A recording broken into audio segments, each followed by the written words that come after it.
안녕하십니까. 허규 베네딕토입니다. 다 함께 시작 기도로 시작하겠습니다. 성부와 성자와 성령의 이름으로 아멘. 하늘에 계신 우리 아버지, 아버지의 이름이 거룩히 빛나시며 아버지의 나라가 오시며 아버지의 뜻이 하늘에서와 같이 땅에서도 이루어지소서. 오늘 저희에게 일용할 양식을 주시고 저희에게 잘못한 일을 저희가 용서하오니 저희 죄를 용서하시고 저희를 유혹에 빠지지 않게 하시고 악에서 구하소서. 아멘. 성부와 성자와 성령의 이름으로 아멘. 저희 지난 시간에 성전의 역사, 또 이스라엘 안에 있었던 솔로몬 성전, 그 이후에 이제 지룻바벨 성전 부분까지 잠깐 말씀을 드렸습니다. 그래서 지난 시간에 했던 뒷부분에 이어서 오늘 계속 말씀을 드리게 될 텐데요. 자, 우선 기원전 538년쯤에 이제 키루스라고 하는 왕의 칙령에 의해서 유다인들이 고국의 땅으로 돌아올 수 있는 기회가 마련되었다라고 말씀을 드렸습니다. 그래서 그 부분도 성경을 보시면 구약 성경 안에는 이 키루스라고 하는 왕을 통해서 하느님이 이스라엘 백성들을 다시 돌아올 수 있게 해주셨다라고 하는 그런 측면에 더 강조점을 두고 있습니다. 자, 그래서 이들이 돌아와서 가장 먼저 생각했던 것은 성전이었습니다. 그래서 성전을 재건하고 또 그 전쟁통에 무너졌던 그 예루살렘의 성벽들을 재건하는 것이 유배에서 돌아온 사람들의 가장 첫 번째로 해야 될 일이었는데, 지난 시간에 이 지룻바벨이라고 하는 다윗의 후손 중에 지룻바벨이라고 하는 인물이 있었고, 이 지룻바벨이라고 하는 사람을 중심으로 성전 재건 운동이 펼쳐졌다라고 말씀을 드렸습니다. 그렇게 해서 5년 남짓한 그 재건을 거쳐서 새롭게 성전이 봉헌된 것이 515년 정도라고 말씀을 드렸습니다. 그래서 생각을 해보면 기원전 538년에 그러니까 587년에 유배를 가게 되었고, 그리고 한 49년 정도 지난 538년에 이제 다시 고국으로 돌아올 수 있는 기회가 생겼는데, 성전을 봉헌한 것은 515년 정도입니다. 그래서 시간의 차이를 보면 이제 고국으로 돌아가도 좋다라고 허가가 난 이후에 20년 남짓이 걸려서야 비로소 성전이 재건이 되는 거죠. 그래서 그 사이 시기가 이렇게 많은 기간을 가지고 있는 것은 사람들이 돌아오는 데에도 상당히 많은 시간이 걸렸고, 또 현실적으로 그들이 성전을 재건하는 것 자체가 당시에 그렇게 만만치 않은 일이었을 거다라는 걸 짐작해 줍니다. 그래서 조금 급하게 또 여러 가지 상황이 좋지 않은 그때 재건한 성전이기 때문에 첫 번째 성전이었던 솔로몬 성전에 비해서 조금은 볼품없고 좀 작은 규모였다라고 말씀을 드렸습니다. 근데 경제적으로나 여러 가지 여건이 되지 않아서 그래서 성전을 크게 짓지 못한 것도 있었지만, 그 당시에 그 키루스 왕이 제안을 합니다. 뭐를 제안하냐면 어느 정도 이상의 높이 되는 건물은 짓지 않도록 그런 제안을 하는 것을 보면, 이런저런 여러 가지 이유로 인해서 성전을 아주 웅장하고 크게 봉헌할 수 없는 상황이기도 했고, 또 유다인들 자체도 그런 것들이 쉽지 않았던 그러한 시기에 이렇게 성전을 재건하고 성전을 다시 지어서 봉헌하게 됩니다.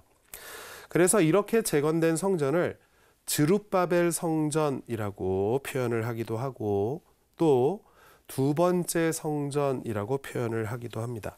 그래서 지난 시간 것을 잠깐 되새겨 보시면 처음 지어진 성전은 솔로몬 성전 또는 첫 번째 성전이라고 표현이 되고, 이 유배 이후에 돌아와서 재건하고 또 하느님께 봉헌한 성전은 그 당시에 재건 운동을 중심적으로 했던 지룻바벨이라고 하는 그 이름을 따라서 지룻바벨 성전이라고 부르거나 두 번째 성전이라고 부릅니다. 그래서 조금 전문적인 책을 성서 공부를 하시다가 조금 전문적인 책을 보시면 가끔 이런 표현이 등장을 합니다. 두 번째 성전 시기라는 표현이 등장을 합니다. 그래서 두 번째 성전 시기는 뭐를 이야기하는 거냐면 유배 이후에 성전을 다시 재건하고 이 두 번째 성전이 파괴되는 기원 후 70년에 로마에 의해서 파괴되는 이 시기를 그냥 일반적으로 두 번째 성전 시기라고 표현을 합니다.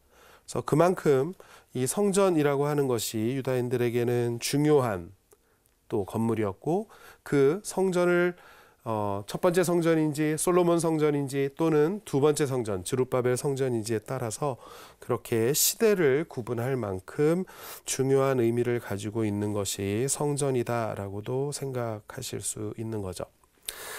자, 이렇게 기원전 515년에 재건하고 하나님께 다시 봉헌한 이 성전을 굉장히 오랜 시간 동안 유다인들은 사용하게 됩니다.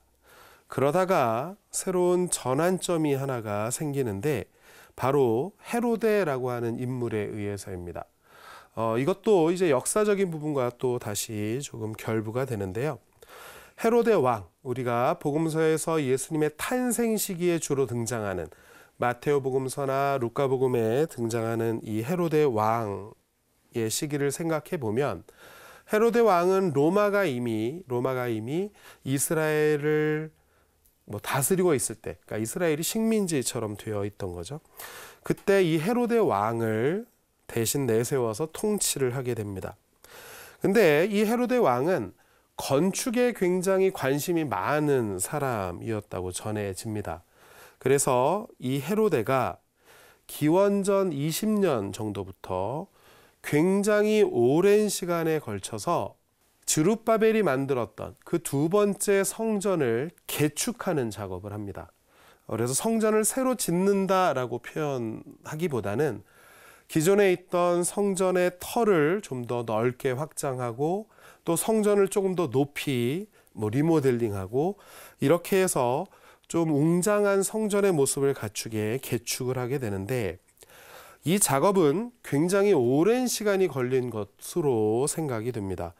그래서 역사적인 기록에 보면 아마도 헤로데 왕이 기원전 20년 정도에 시작한 이 작업은 헤로데 왕 때에 끝나지 않고 그의 손잡벌 되는 헤로데 아그리파스 2세 때에 완공된 것으로 전해집니다.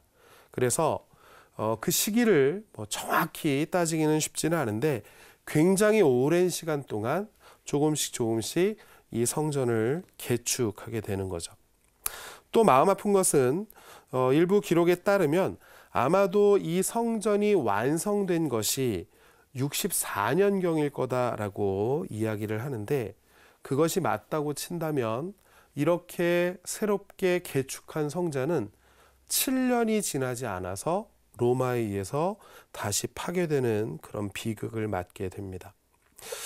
그래서 아마도 헤로데라고 하는 이 인물은 건축에 굉장히 관심이 많았던 인물이기도 했고, 또 유다 지역에 예루살렘 지역의 가장 상징적인 건축물이라고 할 수 있는 이 성전을 화려하고 웅장하게 짓는 데 관심을 두었던 것 같습니다. 요즘에 언제부턴가 우리도 그런 말, 우리말은 아니지만 많이 사용을 합니다. 랜드마크 이런 표현을 많이 사용하는데요. 아마도 성전은 그 당시에 이스라엘에, 크게는 이스라엘에, 또 작게는 예루살렘의 가장 상징적이고 또 가장 특징적인 건물이었기 때문에 그런 작업을 하지 않았을까라고 생각을 합니다. 자, 우선 무엇이 그러면 달라졌는지에 대해서 조금 말씀을 드리면, 그냥 제가 그린 건데요. 제가 그림을 좀 더 잘 그렸으면 좋았겠지만 그래도 없는 것보다는 보시는 게 좀 나으실 것 같아서 이렇게 해 놓았습니다.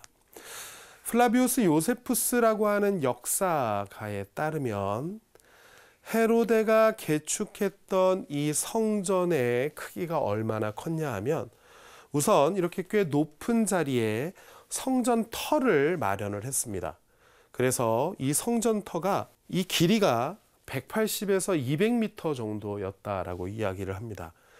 그 당시에는 뭐 미터를 쓰지 않았기 때문에 그 기록에 따르면 스타디온이라고 하는 표현을 쓰는데요. 그것을 지금의 우리가 알아듣기 좀 쉬운 그런 도량형으로 바꾸면 이 정도의 넓이가 됩니다. 그리고 길이도 마찬가지였고 폭 역시 180에서 200m 정도 되는, 그러니까 200m 정도 되는 굉장히 큰 터 위에 성전을 세우게 된 거죠. 그래서 이렇게 성전터 위에 성전을 세웠는데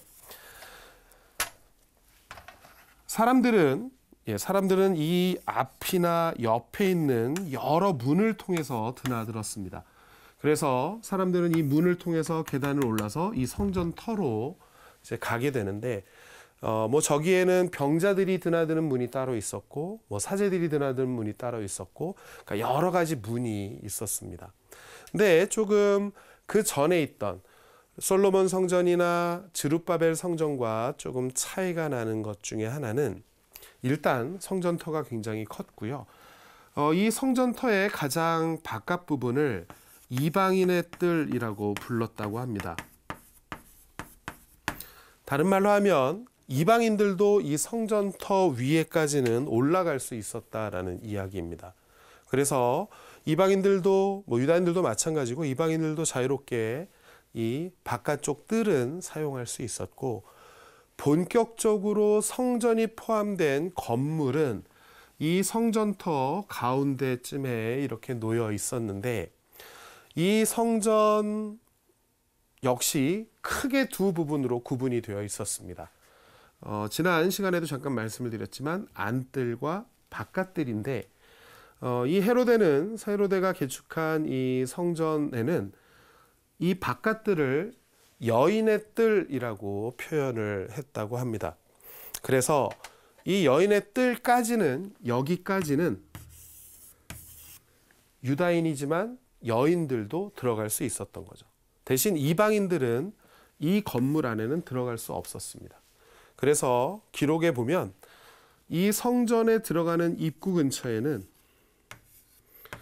이방인들은 절대로 들어오지 말라고 하는 여러 가지 경고문이 쓰여져 있었다고 합니다. 그래서 혹시라도 실수로 들어올까봐 들어오지 말라라고 하는 굉장히 좀 험악한 경고문들을 이렇게 붙여놓고 이 건물 안에는 이방인들이 들어오지 못하게 그렇게 해놓은 거죠. 그래서 제일 첫 건물은 여인의 뜰이라고 해서 유다인들 중에서 여인들은 이 여인의 뜰까지만 들어갈 수 있었습니다. 그래서 여기에 보면 크게 4개의 방처럼 된 그런 구조였다고 이야기가 되는데 그 방 중에 하나는 병자들만 따로 머물 수 있는, 왜냐하면 병자들은 일반 사람들과 접촉하면 안 되는 경우들이 있었기 때문에 그들은 다른 통로를 통해서 이 방에만 왔다가 다시 나갈 수 있게 그렇게 해놓은 거죠. 그리고 뭐 일부는 창고로 사용하기도 하고 이런 식으로 되어 있었고 이곳을 여인의 뜰이라고 불렀다고 합니다. 자, 그리고 첫 번째 솔로몬 성전 때 말씀드렸던 것처럼 본격적으로 성전이라고 할 수 있는 그 부분은 이 안뜰에 있었습니다. 그래서 성전이라고 하는 건물이 있었고 이 건물은 지난 시간에도 말씀드렸다시피 지성소와 성소로 그렇게 구분이 되어 있었고요. 그리고 제단이 있었고 물을 담는 뭐 청동 바다라고 표현되는 큰 물그릇, 그리고 물두멍이라고 표현되는 작은 물그릇들이 이렇게 있었다고 합니다. 그래서 유다인들 중에 여인들은 여인의 뜰까지만 출입할 수 있었고 이 안뜰에 성전과 제단이 있는 이 안뜰에 들어갈 수 있는 것은 유다인들 중에서도 남자들만 들어갈 수 있었다라고 이야기를 합니다. 그리고 성전 내부는 마찬가지로 사제들 그리고 지성소는 대사지만이 출입할 수 있는 그런 구조였고 굉장히 커진 그런 터 위에 웅장하게 세워진 건물이기는 했지만 기본적으로 성전에서 이루어지는 기능들은 솔로몬 성전 때와 크게 차이가 없어 보입니다. 그래서 성전 건물도 조금 더 높게 세웠다고 합니다. 그래서 솔로몬 성전이 높이가 한 15m에서 16m 정도다라고 말씀을 드렸는데 아마도 이 헤로드가 개축한 성전은 더 높게 지어서 20m가 조금 넘게 그렇게 성전의 가장 높은 부분을 꾸몄다고 하고, 마찬가지로 솔로몬 성전처럼 거기에는 2개의 기둥이 있었고 다른 부분은 거의 비슷했습니다. 자, 우선 솔로몬 성전이나 스룹바벨 성전과 비교해서 가장 차이가 나는 것 중에 하나는 이 안토니아 요새라고 하는 건물입니다. 그래서 헤로데는 저 성전의 한쪽 귀퉁이에 군인들이 머물 수 있는 요새를 하나 지었습니다. 그래서 저 요새에서 하는 일은 성전을 중심으로 일어나는 여러 가지 항쟁들 또는 여러 가지 소요 사태 이런 것들을 감시하고 미리 방지할 수 있도록 해놓은 그런 안토니아 요새라고 하는 건물이 저 자리에 있었을 것으로 일반적으로 그렇게 생각을 합니다. 이제 첫 번째 성전인 솔로몬 성전, 그리고 두 번째 성전인 스룹바벨 성전 이후에 헤로데가 이렇게 아주 웅장하고 크게 성전을 개축을 하는데 주의하셔야 할 것은 이 성전은 새로운 건물로 이름을 짓지 않습니다. 그러니까 무너진 성전을 진 것이 아니라 개축한 것이기 때문에 이거를 예를 들면 헤로데 성전 또는 세 번째 성전이라고 잘 칭하지 않는다는 거죠. 그래서 성전을 이야기할 때는 솔로몬 성전과 스룹바벨 성전이 있는 것이고 그것을 그냥 첫 번째, 두 번째 성전이라고만 보통 표현을 하고, 이 성전 역시 두 번째 성전 시대에 속하는 그 성전이다라고 보시면 될 것 같습니다. 자, 우선 저희가 이야기하는 성전의 역사 이런 것과 직접적으로 관련이 되어 있지는 않은데 한 가지 그냥 성전을 이야기하면서 저희가 살펴볼 수 있는 것은 요한복음 2장에 나오는 성전 정화 부분입니다. 성전 정화라고 하는 것은 각 복음서마다 공통적으로 담겨져 있는 이야기인데, 요한복음만은 이 성전 정화, 예수님이 성전에 가셔서 성전의 상인들을 쫓아내시고 이렇게 했다라고 하는 이 사건을 예수님 공생활 가장 첫 번째 부분에 갖다 놓았습니다. 그래서 가나에서의 혼인잔치 바로 다음에 요한복음에서는 이 성전 정화에 대한 이야기가 나오는데, 거기서 예수님께서 우리가 알고 있는 것처럼 이 성전을 허물어라, 내가 사흘 만에 다시 짓겠다, 이렇게 말씀을 하십니다. 근데 요한복음에는 그 말을 들은 유다인들이 이렇게 반응을 합니다. 아니, 우리가 이 성전을 짓는데 46해나 걸렸는데 어떻게 자기가 이 큰 성전을 사흘 만에 다시 짓겠다는 말이냐라고 이렇게 반문하는 그런 부분이 포함이 되어 있습니다.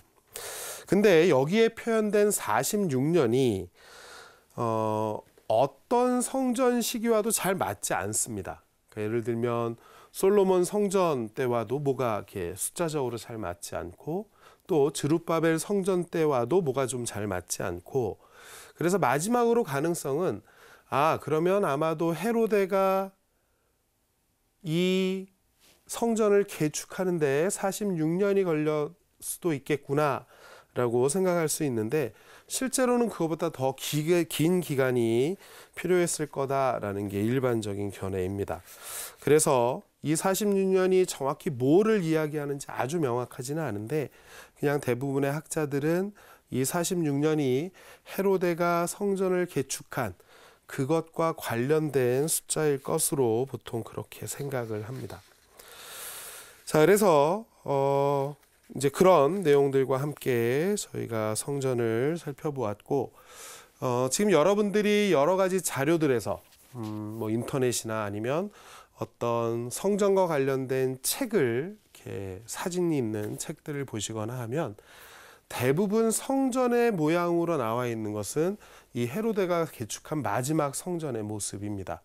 그래서 솔로몬 성전이나 스룹바벨 성전은 물론 같은 자리에 똑같은 자리에 계속 세워진 성전이기는 하지만 워낙 역사적으로도 오래 지난 일이고 또 자료들이 풍부하지 않기 때문에 그때의 정확한 모습이 어땠는지는 주로 성경에 나오는 언급들을 통해서만 저희가 알 수가 있고, 이렇게 조금 더 구체적으로 여기엔 이런 게 있었고 여기에 문은 어떤 문이고 이렇게 표현되어 있는 자세한 그림들은 대개 유다인들의 마지막 시기에 있었던 저 헤로데가 개축했다고 하는 저 성전과 관련이 되어 있습니다. 그래서 안토니아 요새 이런 게 있으면 다 이 헤로데가 개축한 마지막 성전의 모습이구나라고 생각하시면 되는 거죠. 그래서 요한복음 이야기가 나왔으니까 예수님이 만약에 이곳에서 복음서가 전하는 것처럼 그렇게 상인들을 쫓아내고 이렇게 책상을 들러엎고 이런 행동을 하셨다면 학자들은 이렇게 이야기를 합니다. 여기 안토니아 요새에 있던 군인들이 예수님을 잡으러 갔을 거다. 그게 훨씬 더 합리적이다. 이렇게 이야기를 합니다. 그래서 실제로 요한복음에서 보면 이 성전을 정화한 예수님의 행동은 본격적으로 로마인들 그리고 본격적으로 유다인들이 예수라고 하는 이 젊은 청년에게 집중하게 하는 그런 계기가 됩니다. 그래서 그 사건을 통해서 유다인들 또 로마인들은 예수라고 하는 사람을 좀 더 유심하게 살펴보았을 것이고, 그런 것과 함께 우리가 알고 있는 그 예수님의 이야기들이 요한복음 안에서 진행이 되는 거죠. 자, 그래서 솔로몬 성전이나 스룹바벨 성전과는 조금 다르게 굉장히 크고 웅장한 모습으로 저렇게 성전이 다시 개축이 되었고, 저것을 헤로데 때에 했다라는 정도를 알고 계시면 될 것 같습니다. 자, 이랬던 이 예루살렘의 크고 웅장한 성전은 다시 한번 파괴되는 비극적인 역사를 맞게 됩니다. 이건 역시 첫 부분의 역사 부분을 말씀을 드릴 때 유다 독립전쟁이라고 하는, 그래서 66년 정도부터 시작된 이스라엘 사람들이, 유다인들이 로마로부터 독립하기 위해서 벌였던 전쟁의 결과로 성전이 다시 한번 파괴되었다라고 말씀을 드렸는데, 그것이 성전의 역사에 있어서 굉장히 중요한 한 부분이 됩니다. 자, 그래서 66년에 시작된 이 유다인들의 독립전쟁은 로마에서 군대를 파견하게 되는 그런 결과를 낳게 되고, 70년에 티투스라고 하는 장군에 의해서 예루살렘이 점령당하고, 또 이런 전쟁 와중에 성전이 파괴되고 불타게 되었다라고 말씀을 드렸습니다. 그래서 기원 후 70년에 이 성전은 이제 파괴가 됩니다. 없는 거죠, 더 이상. 그래서 기원 후 70년 로마에 의해서 이 성전이 파괴된 이 사건 이후에 더 이상 유다인들에게 성전이라고 하는 것은 없습니다. 지금까지도 유다인들은 성전을 갖고 있지 못한 거죠. 그래서 기원 후 70년은 유다인들에게는 로마의 독립전쟁에서 패배한 그런 뼈아픈 역사이기도 하고, 또 한편으로는 자신들의 역사 안에서 두 번째로 성전이 파괴되는 비극적인 해이기도 합니다. 그래서 유다인들의 전체 역사 안에서 성전이 파괴된 것은 두 번입니다. 한 번은 구약 성경 시대에 기원전 587년에 바빌론이라고 하는 나라에 의해서 성전이 한번 파괴가 됐고요. 그래서 이제 솔로몬 성전이 없어진 거죠. 그리고 유배에서 돌아온 이후에 스룹바벨 성전이라고 하는 두 번째 성전을 재건을 했고, 또 중간에 헤로데 왕에 의해서 굉장히 웅장한 모습으로 개축이 되었지만 이 성전 역시 기원 후 70년에 다시 파괴가 됩니다. 그래서 이 두 가지 사건은 성경 안에서 시간이 좀 지나서 동일한 사건으로 이해가 됩니다. 그래서 요한묵시록이라고 하는 책을 보시면 거기서 주로 등장하는 나라 이름은 바빌론입니다. 근데 바빌론이라고 하는 나라는 기원전 600년에 있었던 나라인데 이 요한묵시록은 뭐 100년 즈음에 쓰여진 그런 책임에도 불구하고 여기서는 대탕려 바빌론, 바빌론 이런 표현이 많이 등장을 합니다. 그렇게 표현할 수 있는, 그렇게 표현하는 가장 큰 이유는 성전 파괴라고 하는 그 사건을 중심으로 바빌론과 로마를 같은 것으로 비교하기 때문에 그렇습니다. 물론 시대적으로는 굉장히 큰 차이가 있는 두 나라이지만 유다인들의 역사 안에서 성전 파괴라고 하는 것에는 같은 의미를 가지고 있는 두 나라이기 때문에 요한묵시록에서는 로마라는 표현 대신 바빌론이라고 하는 표현을 써서 로마를 상징적으로 나타내는, 대신 그것을 나타내는 그런 역할을 하게 되는 거죠. 자, 그렇게 할 수 있을 만큼 유다인들에게 이 성전이 파괴되었다라고 하는 것은 상당히 중요한 사건이었고 또 뼈아픈 사건이었습니다. 자, 그래서 말씀드린 것처럼 기원 후 70년 이후에는 더 이상 유다인들에게 성전이라고 하는 것이 없습니다. 그래서 기원 후 4세기 정도부터 이제 어떤 것이 유다인들에게 허용이 되냐 하면 이 성전터의 한쪽 벽에 가서 우리의 선조들이 성전을 지키지 못한 것을 슬퍼하면서 기도하는 그런 공간이 마련이 되는데 그것을 우리는 통곡의 벽이라고 부릅니다. 그래서 처음에 역사 부분 할 때도 잠깐 말씀을 드렸는데 왜 얘가 통곡의 벽이냐 하면 자신의 선조들이 성전을 간직하지 못하고 성전을 지키지 못한 그것을 통회하고 또 왜 그러면 우리가 이렇게 하느님의 집을 지키지 못했을까를 이야기할 때 유다인들은 많은 경우에 우리 선조들의 죄 또는 우리 선조들의 교만 이런 것을 그 이유로 삼습니다. 그래서 그런 자신들의 역사를 되돌아보면서 가서 눈물을 흘리면서 기도하는 곳이 바로 통곡의 벽입니다. 그래서 이름도 통곡의 벽이라고 붙어 있는 거죠. 물론 이 통곡의 벽이라고 하는 곳은 모든 사람들이 다 이렇게 자유롭게 갈 수 있는, 그리고 마치 요즘에 이렇게 관광지처럼 된 곳이기도 하지만 유다인들에게는 정말 아픔과 슬픔이 담겨 있는 역사를 기억하고 또 그것을 뉘우치는 장소입니다. 그래서 혹시 예루살렘에 가셔서 이 통곡의 벽을 이렇게 방문하시면 그런 모습들을 어렵지 않게 보실 수 있습니다. 근데 가끔 이제 그런 분들이 계세요. 아니, 저 사람들 왜 우나요? 이렇게 가끔 물어보시는 분들이 계신데 우리가 보기에는 별 울 이유가 없죠. 왜냐하면 어느 담에 가서 그냥 기도하는 것인데 이들에게는 이런 자신들의 뼈아픈 역사를 담고 있는 곳이 바로 그 성전에 남아있는 한쪽 벽이기 때문에 그렇습니다. 그래서 유다인들에게는 큰 의미가 있는 곳이죠. 자, 이렇게 지난 시간부터 오늘까지 성전이 가지고 있는 의미들에 대해서, 그런 역사에 대해서 말씀을 드렸습니다. 그래서 솔로몬 성전, 스룹바벨 성전, 그리고 마지막 성전 파괴까지 말씀을 드렸는데 이 유다인들에게는 그럼 성전은 과연 어떤 의미였는지 한번 조금 살펴보도록 하겠습니다.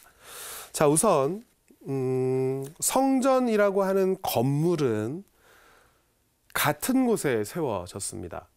그래서 다윗 왕 때에 마련한 다윗 성터 끝쪽 부분에 솔로몬 시대 때 솔로몬 왕이 그곳에 성전을 지었죠. 그리고 그 같은 장소에 스룹바벨 성전을 지었고 또 그 같은 장소에서 헤로데가 성전을 개축을 합니다. 그래서 이 성전이 있었던 자리를 지금 거의 모든 사람들은 지금 예루살렘에 가시면 황금사원이라고 하는 이슬람의 사원이 있는 그 자리가 솔로몬 시대 때 처음으로 성전이 지어진 자리다라고 그렇게 이야기를 합니다. 자, 근데 지금은 이슬람들이 그 성전 자리에 회당을 지어놓고 그것을 관리하고 있기 때문에 사실은 무엇인가를 발견하기 위해서는 땅을 파야 되는데요. 땅을 팔 수가 없습니다. 그래서 그 사원에는 들어갈 수도 없고 좀 이렇게 아주 보안을 철두철미하게 합니다. 그래서 거의 모든 사람들이 그 황금 사원 밑에 예전 성전의 터라든지 성전의 모습을 담고 있는 것들이 분명히 남아 있을 거다라고 이야기를 하는데 그것을 확인할 방법이 없는 거죠. 그래서 60년대 말에 되게 재미있는 일이 하나가 있었습니다. 어떤 일이 있었냐면요. 이렇게 지금 가면 이렇게 사원처럼 생긴 건물이 있습니다. 근데 이 사원 자리가 예전에 성전이 지어졌던 자리이기 때문에 이제 고고학자들이 제일 하고 싶어 하는 것은 이제 여기를 이렇게 좀 발굴해 보고 싶은 거죠. 근데 현실적으로 지금 건물이 있어서도 어렵지만 또 이슬람 사람들이 그것을 허가할 리는 더욱 만무합니다. 그래서 영국의 한 고고학자가 어떤 생각을 하냐 하면 이 안에를 들어가게 하지 못하니 이 밖에서 굴을 파서 지하로 이렇게 가면 이 사원 밑에 있는 여러 가지 그런 흔적들을 찾을 수 있을 거다라고 해서 그걸 시행을 합니다. 그래서 이 사원 바깥쪽에 공사 중이라고 우르르 말하면 이렇게 써놓고 땅을 파고 들어가는 거죠. 그래서 이 사람의 생각은 여기에 사원이 있고 여기서 이렇게 땅을 파고 들어가서 옆으로 이렇게 가면 이슬람 사람들이 모르게 이 안에서 작업을 할 수 있겠다라고 생각을 했습니다. 그래서 실제로 실행을 했는데 한 가지 문제가 발생을 했어요. 그게 뭐냐면 이렇게 땅을 파고 가서 옆으로 이렇게 쭉 갔어야 되는데 이 각도 계산을 잘못해서 약간 이렇게 위로 갔습니다. 그래서 어떤 일이 발생을 하느냐, 이 사원 겉에 있는 이제 담이겠죠. 벽이 어디가 살짝 한 군데 무너진 거예요. 그래서 이슬람 사람들이 보고 여기가 왜 무너졌지? 뭐가 문제가 있나? 그러고 이제 거기서 땅을 파고 들어갔습니다. 그래서 이 사람들을 이렇게 만났어요. 그래서 이제 성전 자리는 확인도 못하고 이제 쫓겨나게 된 거죠. 그래서 그 다음부터는 아마 지금도 마찬가지일 텐데 이 사원 부근에서는 공사도 하지 못하게 합니다. 그 정도로 이슬람 사람에게도 굉장히 민감한, 그리고 다른 사람들에게도 굉장히 중요하게 생각되는 곳이 바로 성전이라고 하는 장소입니다. 자, 그래서 솔로몬 성전이나 두 번째 성전, 주룹바벨 성전이나 모두 같은 장소에 위치한 성전이었을 겁니다. 그리고 이 성전은 유다인들에게 어떤 의미였냐 하면 하느님의 현존의 장소이자 하느님을 만나는 장소가 성전이었습니다. 그래서 지성소라고 하는 건 말씀드렸는데 그 지성소가 바로 이 지상에 거처하는 하느님의 현존을 나타내는 가장 직접적인 상징이었고, 대사제가 1년에 한 번 모든 백성들의 죄를 씻기 위해서 그 성전에 들어가서 속죄 예식을 하는, 하느님과 만나게 되는 그런 것을 나타내는 것이 성전이었습니다. 그래서 이 성전이 지금 없다라고 하는 것은 유다인들에게 그만큼 뼈아픈 그런 기억일 수밖에 없죠. 또 이 성전은 말씀드린 것처럼 이렇게 제사를 바치는, 제물을 통해서 하느님과 화해하는, 구약 성경 안에서 구약 시대의 가장 중요한 종교 예식을 거행하는 장소이기도 했고, 또 성전은 단지 제사만, 제물을 바치는 것만이 아니라 사람들이 하느님 가까이에서 기도할 수 있는 기도의 중심지이기도 했습니다. 이런 이유 때문인지 예수님께서도 복음서에 보면 굉장히 성전을 자주 방문하십니다. 특별히 요한복음서에 보면 유다인들의 중요한 축제가 있을 때마다 예수님은 성전을 방문하시고 그 성전에서 사람들을 만나고 또 예루살렘에서 성전 부근에서 여러 가지 치유 기적들을 일으키시는 모습을 볼 수 있습니다. 그래서 요한복음이 이야기하는 것처럼 아마도 예수님은 실제적으로 당시에 꽤 자주 성전을 방문하셨을 겁니다. 또 그런 예수님의 모습을 잘 보여주는 또 하나의 모습은 사도행전이 보여주는 초기 그리스도교 공동체의 모습입니다. 초기 그리스도교 공동체는 여러 가지 방법으로 자신들이 할 수 있는 대부분의 거의 모든 방법을 써서 예수님이 말씀하신 복음을 실천하기 위해서 애썼던 초기 교회였습니다. 그래서 거기에 보면 매일 빵을 나누고 어떻게 하고 공동생활을 하고 이런 것들이 사도행전에 표현이 되어 있는데 그 중에 이런 표현을 발견할 수가 있습니다. 이 표현은 사도행전 2장 46절에 나오는 표현인데 제자들과 함께 있던 당시 신앙인들은 날마다 한 마음으로 성전에 모였다라고 이야기합니다.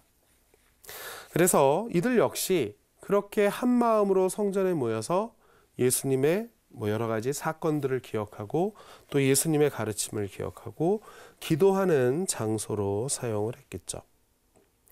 또 사도들의 설교의 장소이기도 했습니다. 그래서 사도행전이나 특별히 사도행전에 보면 베드로 사도나 12제자를 중심으로 했던 예루살렘에 머물러 있던 사도들은 자주 성전에 가서 성전에서 사람들에게 예수님의 복음을 전파하는, 예수님의 복음을 전하는 그런 모습을 어렵지 않게 찾아볼 수 있습니다. 그래서 아마도 성전은 예수님께서 자주 방문하셨던 곳이었기 때문에 제자들과 초기 신앙인들 역시 자주 방문했을 것이고 또 제사만 드리는 것이 아니라 그곳에서 하느님께 기도하는 곳이었고 또 현실적으로도 많은 사람들이 모이는 곳이었기 때문에 사도들 역시 성전 부근에서 예수님의 복음을 선포하는 데 굉장히 노력했을 것으로 그렇게 생각이 됩니다. 자, 우선 이 성전에 대한 이야기는 물론 솔로몬 왕 때에 건물을 지었다라고 말씀을 드렸습니다. 근데 구약 성경에 보면 건물은 아니지만 이 성전이라고 하는 것의 초기 형태가 창세기에서부터 등장을 합니다. 그래서 아브라함이나 야곱 같은 경우에 보면 어떤 큰 사건이 있을 때 하느님을 위한 희생 제단이라고 하는 것을 세우게 되는데 그런 것이 점차적으로 이제 성전이라고 하는 것으로 발전해 가게 되는 거죠. 또 특별히 제사를 바친다라는 그런 표현과 관련해서 저희가 생각해 볼 수 있는 구약 성경의 사건은 탈출입니다. 이집트를 탈출한 이스라엘 백성들은 광야 생활을 하면서 또 광야에서 하느님으로부터 계명을 받고 계약을 맺으면서 본격적으로 사제적인 백성이 되어갑니다. 다른 말로 하면 경신례를 중심으로 한 그런 관계 안에 들어가게 되는 거죠. 그래서 어떤 잘못이 있거나 무엇을 돌려놓을 때, 무엇을 고치려고 할 때 하느님께 제물을 바치고 그것을 통해서 하느님과 화해하고자 했던 것이 탈출 이후에 보여주는 이스라엘 백성들의 모습입니다. 그래서 이렇게 하느님께 제사를 봉헌하고 하느님께 제물을 바치면서 다시 화해하고 이런 모습들은 이스라엘 사람들이 하느님으로부터 받았던 계약에 충실하고자 했던 모습이고 그 계약을 충실히 지키는 그런 모습 안에서 드러납니다. 그래서 이스라엘 사람들은 계약을 지키는 것을 뛰어넘어서 그런 계약을 지킴으로써 하느님과 화해하고 언제나 하느님과 함께 머물고자 했던 그런 모습으로 구약 성경에서 표현이 되고 그것을 가장 잘 드러내는 것이 바로 성전이었습니다. 그래서 성전은 이스라엘 사람들에게 중요할 수밖에 없는 장소였고 더 이상 그 성전이 없다라고 하는 사실은 이스라엘 사람들에게는 큰 충격이 아닐 수 없는 그런 것이었죠. 자, 이것이 성전에 대한 요약적인 내용이고요. 또 성전과 함께 저희가 살펴볼 수 있는 뭐 하나의 종교 활동이 이루어지는 종교 생활의 중심지라고 할 수 있는 또 하나의 모습은 회당입니다. 자, 우선 회당이라고 하는 말은 특별한 의미가 있지 않고 그냥 사람들이 모이는 장소입니다. 그래서 지금도 회당이라고 하는 유다교들의 회당들이 있는데 이 회당들은 뭐 그 안에 우리 성당처럼 뭐 제단이 있거나 이런 것이 아니라 그냥 큰 공간에 사람들이 모여서 기도할 수 있게만 그렇게 되어 있습니다. 그래서 회당은 성전과 비교한다면 성전이 제물을 바치고 하느님과 화해하는 것을 드러내는 그런 장소라면 회당은 조금 더 하느님의 말씀과 율법이라는 것에 중심이 놓여 있는 그런 장소입니다. 그리고 회당 역시 마찬가지로 성전의 의미처럼 하느님께 기도하는 그런 장소로도 사용이 됩니다. 자, 우선 유다인들의 역사 안에서 근데 회당이 정확히 언제 어떻게 시작되었는지 확인하기가 어렵습니다. 회당이 몇 년도에 어떻게 해서 어디서 시작되었다 이렇게 정리하기가 어렵다는 거죠.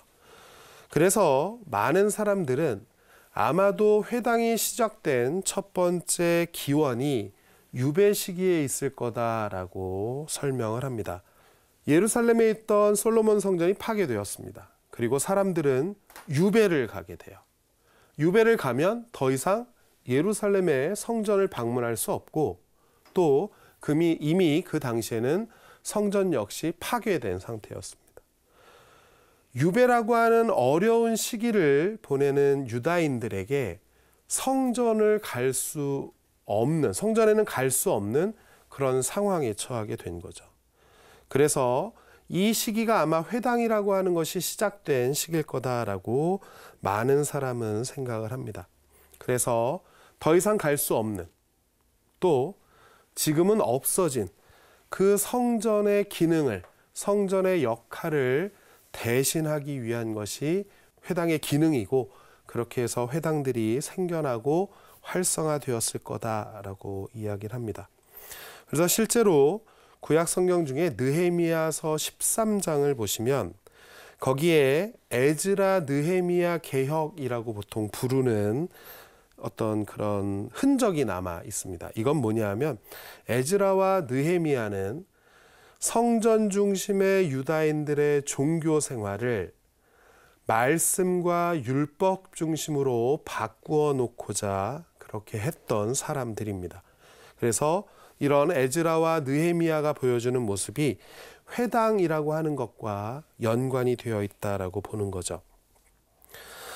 그래서 이런 식으로 성전이 없는 상황에서 유다인들에게는 회당이라고 하는 것이 그 기능을 대신했고 이 회당은 더 이상 제물을 바치거나 제사를 바치는 곳이 아니라 유다인들이 모여서 하느님의 말씀을 듣고 또 그 말씀을 되새기고 또 율법이라고 하는 것을 익혔던 그런 장소였습니다. 그래서 유다인들은 자신들이 거주하는 동네마다 회당을 하나씩 마련했다라고 전해집니다. 그래서 어떤 기록에 보면 예수님이 사시던 시대에 예루살렘에만 480개의 회당이 있었다라고 전해지는데 이건 좀 과장된 표현이라는 생각이 들고요. 뭐 이 정도까지는 아니지만 많은 회당들이 유다인들 사회 안에 있었고 이것이 이제 성전을 대체하는 그런 기능을 합니다. 지금도 마찬가지죠. 지금도 성전이 없습니다. 기원 후 70년 이후에는 성전이라고 하는 것이 아예 없기 때문에 이제 유다인들은 더 이상 성전 중심의 종교 생활을 하는 것이 아니라 회당 중심의 종교 생활을 하는 거죠. 그래서 지금 지어져 있는 회당들도 아주 단순한 구조로 그렇게 지어져 있습니다. 그래서 사람들이 모여서 하느님의 말씀을 듣고 율법을 공부할 수 있는 그런 구조와 형태로 되어 있고 경우에 따라서는 그 회당 안에 뭐 정결례를 나타내는 그런 그림들이나 성경에 대한 이야기들을 가지고 내부를 장식한 모습들을 볼 수 있습니다. 그래서 이제 유다인들에게 더 이상 제사를 바치는 것은 불가능한 일이고 지금도 유다인들은 회당이라고 하는 것을 통해서 자신들의 종교 생활을 해 나가는 거죠. 그래서 예수님 시대에도 마찬가지이고 그 이전에도 아마도 유배를 시작할 때쯤 회당이라고 하는 것이 생겨나기 시작을 했고, 그 이후에 시간이 지나면서 회당이라고 하는 것이 조금씩 성전이라고 하는 것을 중심으로 벌어졌던 유다인들의 종교 생활을 대체하는 역할과 기능을 했다라고 생각을 하면 될 것 같습니다. 이렇게 해서 지난 시간과 오늘까지 성전에 대한 이야기, 그리고 회당에 대한 잠깐 짧은 이야기를 전해드렸습니다. 이런 것이 지금 우리 그리스도교인들에게 직접적으로 관련이 있지는 않습니다. 하지만 저희가 성경을 조금 더 잘 이해하고 또 예수님의 활동을 조금 더 이렇게 잘 이해하기 위해서 이렇게 바탕적인, 배경적인 그런 내용으로 알고 계시면 좋을 것 같습니다. 오늘은 여기서 마치도록 하겠습니다. 성부와 성자와 성령의 이름으로 아멘. 영광이 성부와 성자와 성령께 처음과 같이 이제와 항상 영원히 아멘. 성부와 성자와 성령의 이름으로 아멘. 감사합니다.